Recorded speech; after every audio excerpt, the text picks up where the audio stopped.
another pick swap here in the top 10. And it is going to be the Dallas Mavericks drafting Cason Wallace out of Kentucky and sending Davis Bertans to Oklahoma City.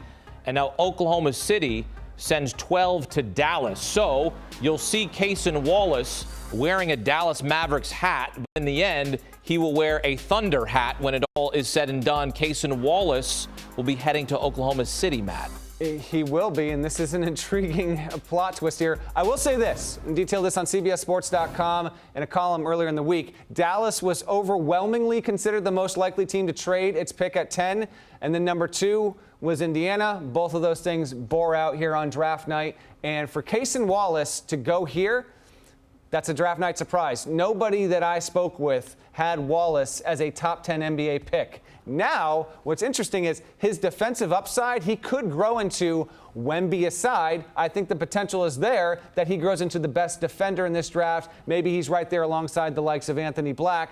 Offensively, there's still some more room to grow. There is some skepticism if he's got enough athleticism with the ball in his hands to really separate from really athletic guards that are going to defend him at the NBA level. But clearly, Oklahoma City is in on him. He does add toughness.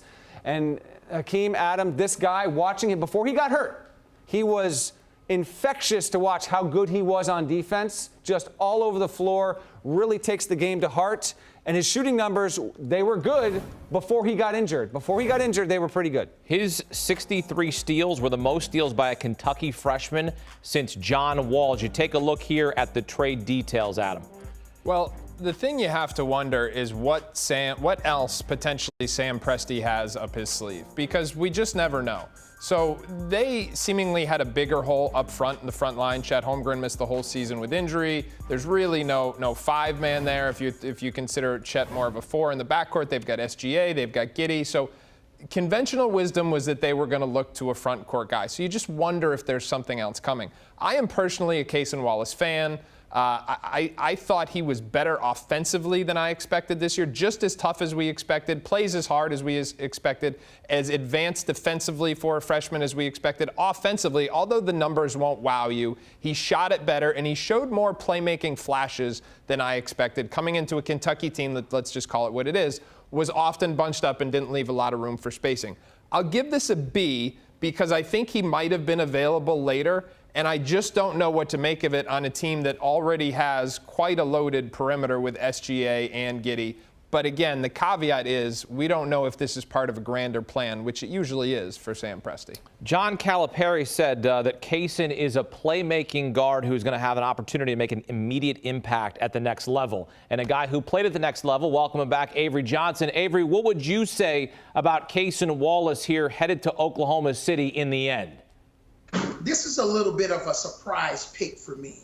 I thought Cason, even though I love his game, I thought he would be available, somewhere around 15 to 17. So this is a little bit early.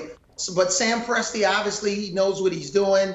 There's a crowded backcourt, especially with SGA being there. So we don't know if this is going to be a permanent landing spot for Wallace. Did a nice job at Kentucky, especially after Xavier Wheeler got injured. Now he was basically the full-time point guard and had some different splashes. I love his composure on the floor. Had a really nice game, especially in the second half in the tournament, going 7 for 7 in the second half. But I like his size, good steals guy, very competitive on that end of the floor. His offensive game won't blow you away, but he's very capable offensively. But I'm just a little curious of how he's going to fit with the depth, especially at the point guard position for the Oklahoma City Thunder.